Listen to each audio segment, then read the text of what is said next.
Welcome, ladies and gentlemen. My name is Valerie Hash, and I am your program director for the Latinos in Finance program. This Resume Basics webinar is designed to help you get a better understanding of the basics of a resume so you can get ready for this awesome new career in the world of banking and finance.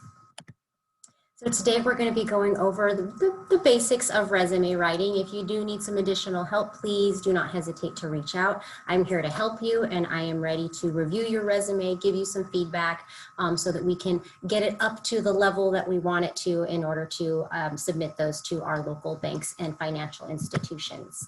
Now, what is a resume? A resume is basically a document that is going to show who you are based on your education and your job history. And you're using that to showcase what kind of skills and aptitudes you may have. This can include all related job experience that you have, and it can include experiences related to the job that you specifically want. So why do we need a resume? Basically, employers need the resume so that they can understand who you are and if you're right for the job.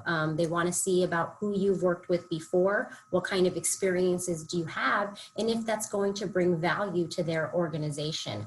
And it really says that first warm handshake, do you want to be interviewed? Am I ready to spend my time? Am I ready to invest in an interview with you? And that all is based off of that first resume. And just do note that HR managers look at a resume for an average of 7 seconds.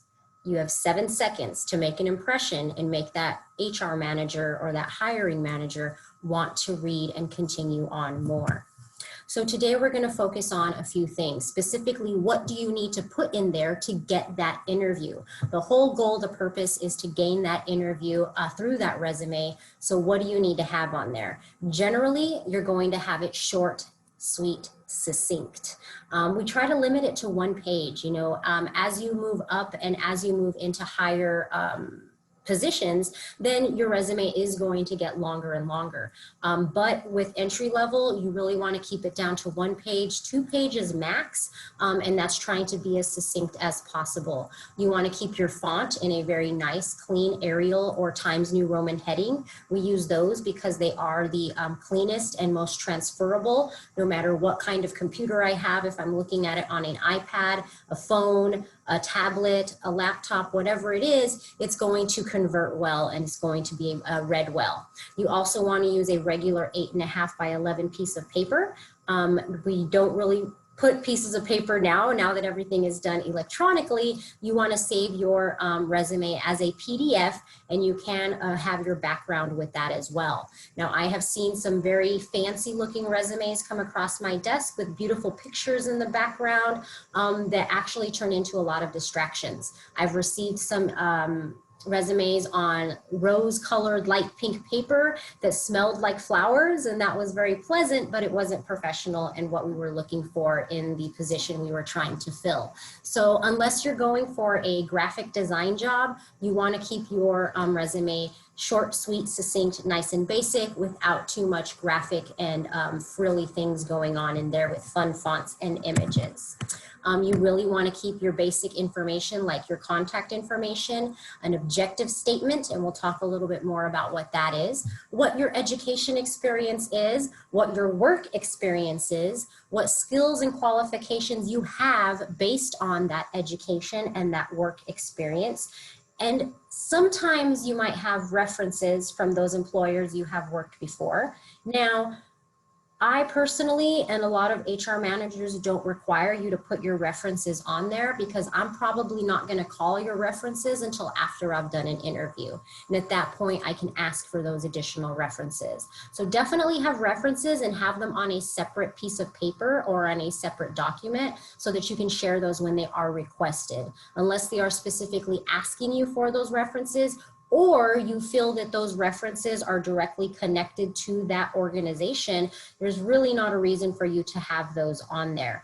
Now, I do mention references because if you know someone at that organization, for example, I'm applying for a job at Bank of America, and I know very well that I've had an informational interview with a Bank of America representative named Joe Smith.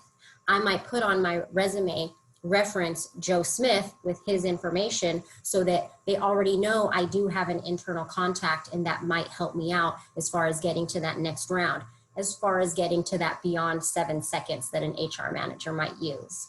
Now you can also add some optional information such as your professional affiliations. That includes if I'm going for a job as a legal assistant, maybe I'm part of the Junior Legal Society of San Diego. That would be specific to my actual job that I'm applying for. So any type of professional affiliations you have had in the past that would show leadership, that would show organizational skills, that would show any type of teamwork skills, you are welcome to place those on there. They are very helpful. I also like seeing things like volunteer experiences as well, because giving back to the community is often a big part of the mission of certain organizations, specifically banks and financial institutions. They're very much into giving back to the community. I'm sure you've seen around town, Mission Fed does this, San Diego County Credit Union does that, Chase does this, Union Bank does that, et cetera, et cetera. They are often in the community, and if you can showcase your own places of passion, such as your church affiliation, your Little League that you volunteer for your children, whatever that may be, it is very, very helpful. Now, resume research. This is pretty important because you want to have this information before you even sit down on your computer to get started writing this resume. You want to start making your lists. You're going to need to know several things. Of course, you want to start gathering together all of the places that you've worked, all of the places that you've gone to school. Sometimes you might think that just putting, you know, the name of your high school, that's great, but you want to put the location, you want to put when you graduated, and if there's anything special about that. So say you went to Southwestern College, when you graduated, if you received the Student of Distinction Award, maybe you add that on there. You want to definitely place the year, of course, that you did graduate. If you're getting into more specific training, such as you went to a community college for business administration and you have specific classes you took that were affiliated with the job that you're trying to get, you can also include those as well if you feel that they will be helpful. I like to also think about what are the skills that I have that are transferable. Those are ones that I want to highlight and put those on the top of my skills list. So that they are highlighted in the job description. Now, I mention that because in the job description, when you're looking at these jobs, they actually go through an algorithm. The bigger companies will take your resume and put it through a computer algorithm that will look for and highlight the skills that are in the actual job description. So if you're able to look at the job description, find the skills that you do have and make sure they are highlighted on your own resume, that's going to help you out a lot, especially at the larger companies that are using computer systems to do that. So that is something that is new that we are still learning about, but it is very interesting to see the changes that are being made as far as looking at your skills and your qualifications. You really want to align that specifically to the job. And I say align it to the job because you will be modifying your resume based on the job that you are looking at. Also, if you're missing any information by making these lists, it allows you to do more research and figure out all of those different pieces that you're going to need to bring together, because once you do get down and start writing that resume, if you have all the information there, it's going to go much smoother and you're going to feel much more accomplished versus leaving it and going back to it over and over again. Make sure that you're looking for research on the actual company that you're trying to apply to as well. You obviously want to know the name of the company, where they're located, what the job title is, and what the description is. And like I said, you really want to make sure you have those available so that you can look at that and apply that to your actual resume. So job description and the resume are going to need to be created kind of together, or you're going to look at the job description when you're creating your resume. So you want to have those together. Also, this allows you to kind of look at the information on that job description and how it's going to apply to the type of work that you want to do, and if you have the skills to qualify for it. So just remember that you have to tailor your resume to that specific job and to that specific company. And specifically, you really want to do that with your statement of purpose or your objective, and we're going to talk about those very soon. Now, some of the sections on your resume, you're going to have your contact information, includes your name, your phone number, mailing address, email address. Now, I say you don't really need to have your mailing address on there. If you're applying for a job in Chula Vista, you probably live somewhere near Chula Vista. Unless you are applying for a job out of town, that's really the only reason you would want to put that on there, but I don't think it's necessary because we do everything on the phone or we do everything with email now. You also want to have your objective on there. That is your statement of purpose, your job summary, kind of like why do you want to work at this place. So you want to have the name of the company and the job you want in that specific objective and what value you're adding to it. Education, of course, you don't necessarily have to put your elementary and middle school on there, but definitely have your high school, any college, any technical school certifications, or any type of vocational school that you went to. And that includes this particular program. You should definitely have on there the MAAC Latinos in Finance certificate program. And then also you'll be able to add Southwestern College's programs on there as well, their customer service certificate. In addition to that, you're going to have your work history. This includes all of the jobs that you have held over your work history time. As they get further and further down, you're going to have less information with them. The last job that you had is going to have the most information on it. But say that you are still listing a job that you had maybe 10, 15 years ago, you might only name the name of that job, the name of your title, and then the time that you spent there. That's it. As you get closer to the time that you had just left those jobs, you'll have more information in them. You'll also want to put in there a summary of the qualifications that you have for each of those, listing all of the skills that you have that are going to apply for that specific job. We already talked about your professional affiliations. We also mentioned that you can add in there your hobbies, volunteer work. So we want to make sure that you add that too. Resume tips. What do I do about any time that I have not been working? This happens. It's totally human, totally normal. We might take short breaks between our work experience, and sometimes we feel that it might hurt our chances at work. It doesn't have to. As long as you're ready to speak about it, there's really not much of a problem. We realize that people stop work in order to take care of children. Maybe I stop work in order to be a caregiver for a family member. Maybe I stop work because I started going to school, or I left, the country for a few months or years. Whatever that is, just be ready to talk about that and explain what you did during that time. Did you do any volunteerism? If I decided to be a stay-at-home mom for a few years, that's okay, that's fantastic. But what did you do? Did you volunteer at your local church? Did you volunteer for your son's Little League team? What did you do with your time? Even faith-based and family-related responsibilities do count for that. You just need to explain what that means. Additional tips. What should I do if I have been incarcerated? This happens. We're human. Be honest. Be prepared to talk about what you did while you were serving that time.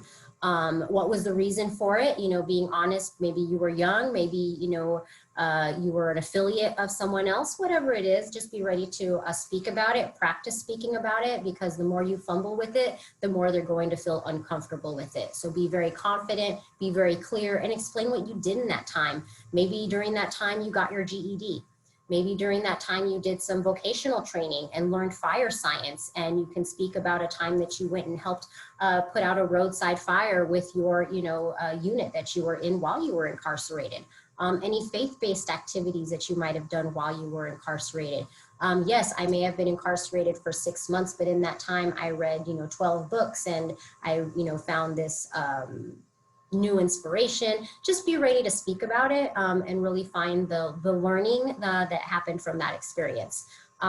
Really try to focus on the skills that you have rather than explaining all of the work history or lack thereof that you may have. This is an example of a bank teller resume. It's not the largest, but you can kind of at least get an understanding. It's very clean, it's very clear, highlights all of those skills. We're looking at places that they may have already been a teller. These are the skills that they're looking for. So even if you have not been a teller, you can still take a look at those skills and see how you can transfer skills from other jobs and other experiences to cover those specific pieces. The objective. Now, this is one that a lot of people have a little bit of trouble with. It can be called an objective. It can be called a professional summary. I like to use statement of purpose, but that's because I'm in education and nonprofit work, and we like that one. But they're all pretty much the same. They're focused on saying who you are, what you're looking for, and why you want to be there. So looking at these, here's the example of professional summary. Exceptionally focused and meticulous entry-level bank teller. Entry-level bank teller right there is the name of the job, with a painstaking eye for detail and a superior work ethic.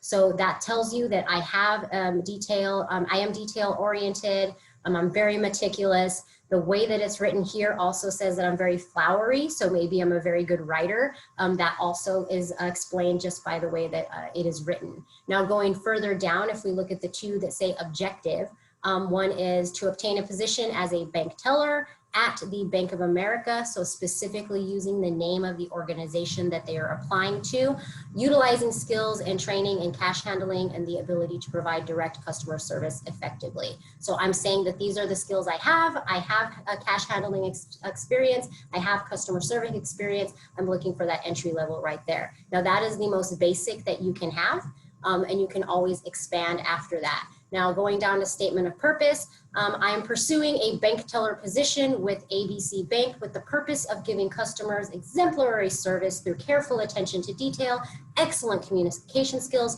and a utilization of math and computer skills. So it's letting them know what job I want, where I'm trying to work, and what skills I'm bringing to the table. Usually that's going to be the first few seconds. I'm going to read that, and that's going to be part of my 7 seconds. Am I going to skim down even further? If I don't like your objective or statement of purpose, I may or may not even continue. And that is why HR managers only spend an average of 7 seconds on a resume. So make sure yours stands out with an outstanding objective. Skills. I always try to highlight, I use this as an opportunity to highlight 16 personalities. This is a assessment program. Just Google it, 16 personalities, take a little test, and then it helps you identify your skills and aptitudes that you may not really realize you have. If you need assistance with your skills development and looking at what type of transferable skills you may have, feel free to reach out. I do have a completely separate workshop on identifying skills and abilities. So we can go over that at another time, but I want to give us time to go through the rest of these slides that I have here. Now, I also want to briefly touch on cover letter, what a cover letter is. I can do a whole separate workshop on that, but I'm going to super briefly cover what a cover letter will do.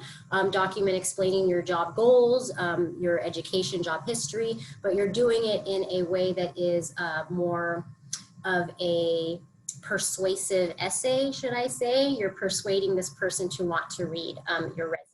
And usually cover letters are going to go with the more experienced type of jobs because they need an extra level of evaluation. So why do you need a cover letter? Some employers prefer to have a cover letter because it will have them know if they want to even read your resume, thus if they want to even give you an interview. You get a little bit more information than you do on the resume in your cover letter. It shows a little bit more of your personality. It kind of lets us know if you can do the job, your reading and writing ability, and a little bit of highlighting of your most, of your best skills, the skills that are most applicable to this particular job. So that also helps them decide if they want to interview this particular applicant. Now, basically, your goal of the cover letter is, of course, to get that interview. It's going to contain a heading. It's going to have an introduction, body paragraph to support, usually 2 paragraphs max. You don't want to go much over that, and it's only going to be 1 page. And then, of course, a clear and concise closing. Your cover letter is trying to accomplish understanding what the job is, that you understand what the job is and that you have the skills in order to fulfill that. You're explaining your experiences in a very clear way. You're being concise and succinct, which means short and sweet. In your resume and explaining how the job experience you might have in another place is going to apply to this particular new job. You're giving lots of examples in this in order to kind of put those skills up at the forefront for the HR manager or hiring manager to go ahead and look at. The heading, it's going to look just like any other letter would. If you need assistance with this, I do have some other resources for you. Not going to go too deep into this because I do want to keep this to be a short webinar. You're going to be greeting that specific person if you know. So if you know that Joe Schmo is the hiring manager that you are submitting your application to, you will greet Joe Schmo in your letter. You're also going to state what position you're applying for. This organization might have several different openings available to you, but they don't know which one you're applying to, so you need to explicitly state that in the beginning of your cover letter, and then explicitly state why you feel you are the right person for the job. Why are you a good match? What are those high-level skills that you bring to the table that are going to make these people want to bring you in for that interview? You're trying to land the interview. So use examples in your resume. I try to always use 2 examples in the resume that explain something about me, one of those skills, one of my attributes that will humanize me so that they see me as more than just a set of skills on a piece of paper. Here's a few examples of some cover letter introductions. They are not the best quality, but they work for this specific example. Here, dear Miss Hill, I read on the Purdue University Human Resources website about the service worker job. Now here, this person said where they got the information. Maybe you got it on Indeed. Maybe you got it off the Bank of America website. Wherever it is, you can put that in here. Service worker 3, specifically stating what the job is, and this person actually put the job number in there. That's even a step further, so that if I'm hiring for multiple levels, I know exactly which one you're looking at. Plus, it shows you have attention to detail. That I'd like to speak to you about this job, explaining that I have strong work ethic, solid teamwork skills, and then gives me a little bit of the accolades of what I have done in specific jobs I have done. So that's very helpful to put all of that in your first paragraph. That's just the first paragraph. And then into the body paragraph, you're going to explain much more. So in your body paragraph, you're supporting that argument. You're persuading them. This is a persuasive paper. So you're going to argue your skills and your ability, why you're qualified for this job. So that's what you're trying to do, is give supporting evidence. For those of us who have been in college and have done, educational examples, essays, things like that, you are going to have to support all of your argument about how awesome you are with examples. So you can't just say, I'm awesome and I have great customer service skills. You can give an example of a time that you really had to exemplify that. A couple of different examples. I allowed you to read the other one on your own. Here's another example. Here he's saying, my custodial and landscaping work includes experience with cleaning tasks, lawn and vegetation landscape, powered and non-powered equipment, really just throwing in all the different skills they have very quickly, listing it in a very clean and concise way, specifically stating their employer, AAA Custodial and Landscaping Services. So very, very well done. Another example, I'm not going to go into that because I want to move forward. Cover letter closing, you should make sure to restate those qualifications that you have. You are trying to ask for an interview. So you're going to say, please reach out to me at xyz@321.com and expressly ask for that interview. You can also reference your resume, thank the employer, close politely, and always print out, sign, and then scan in to resend so that it shows a little bit more personality and personal statement to it. Excuse me. Here's an example of a cover letter closing. I am looking forward to meeting with you about the Service Worker 3 job. Once again, stating what the job that they are looking forward to and a call to action. I'm sure that my strong work ethic and custodial and landscaping experience can help Purdue physical facilities maintain a high level of service. So really stating that they are really all about customer service. There's my contact information again, just in case, and that the resume is enclosed, and then they sign and letting them know that there is an enclosure of a resume as well. So just noting that there's more than one document in this attachment or in this physically mailed piece of paper. But don't physically mail them, they don't do that anymore. Letter language. This is one thing that I did want to touch on and made sure I wanted to give myself a few minutes to do this. You want to avoid what's called weak language. Saying something like, I worked as a ramp agent at ComAir. That sounds cool. Not. Strong language. As a ramp agent, I assisted in loading baggage, oversaw fueling the aircraft, and stocked commissary items on the aircraft. so much more is explained in that statement than just saying ramp agent. I don't know what a ramp agent does. I think I know, like they stand there and go like this and like this with the little flashlights. No, apparently there is so much more to it. And now I've explained that in this very nicely worded strong language sentence. So you want to translate any language from your previous employment, say military language or culinary language. You want to change that into more of a layman's term, should we say. Some other letter tips: avoid unprofessional language. Make sure that you're using a professional email. Don't use your old one from, you know, high school, bubblegum 324 or whatever. You can't use that anymore. You want to use something with your name, very nice and professional, and then always check it because that's the one they're going to be sending information to. Look at your letter length, no longer than 1 page. There is no reason for it to be longer than 1 page at all, especially for a cover letter. Resume should be 1 page, maybe more if you have more experience. You're always going to put your strongest and most relevant qualifications at the top. You're not listing them in alphabetical order. I know some people think that makes it look nice and organized, but it just lists them in alphabetical order. But I want to know, what are your strongest skills? So list them in like priority level. If you're applying as a teller, you're going to list those math skills first. You're going to list those customer service skills, those cash handling skills, because they equate it right to that job. Excuse me. And then you want to limit to a few qualifications, make it easy to read. So don't overdo it, but you want to explain as much about your most specific qualifications that belong to this specific job. And then of course, begin with the topic sentence.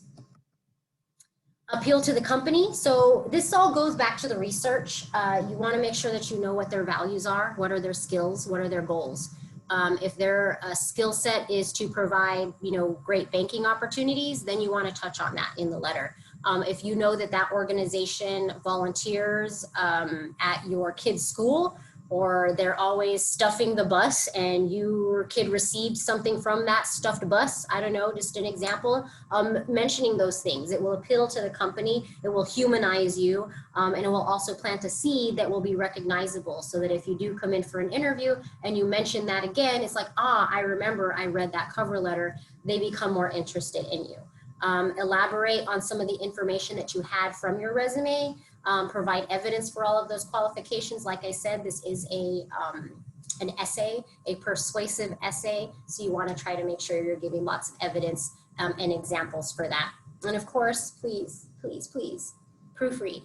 And I don't just mean you proofreading. You should try to have someone else proofread it for you. It's very helpful to have another set of eyes and someone who's going to be honest with you. Don't give it to your brand new girlfriend that you've only been dating for 2 weeks, because she's probably not going to tell you honestly that you keep misspelling words or that it just doesn't look good, because she wants you to still like her. Give it to someone who's actually going to give you some good feedback. And if you really are pressed for a person to do that, of course, you can always reach out to me. I'll definitely help you, but read it backwards.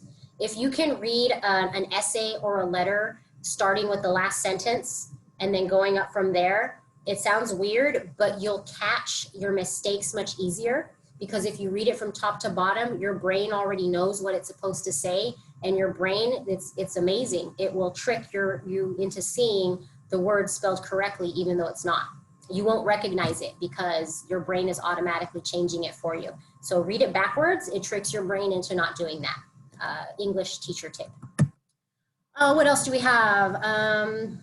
What do I do about any times I'm not working? Any short breaks in your experience? We talked a little bit about that before. Make sure you're able to talk about your volunteerism, what you did with that time, odd jobs you did, what you learned. Maybe you learned, French on Duolingo during that time. What did you do during quarantine? That's what everybody's asking. Oh, I learned how to make sourdough bread. Whatever it is, make sure you have something to fill that space. We already talked about this. And then of course, make sure that you follow up with a thank you letter. You always must give them a thank you email. And I personally always have a thank you card or a thank you letter that I send after my interviews.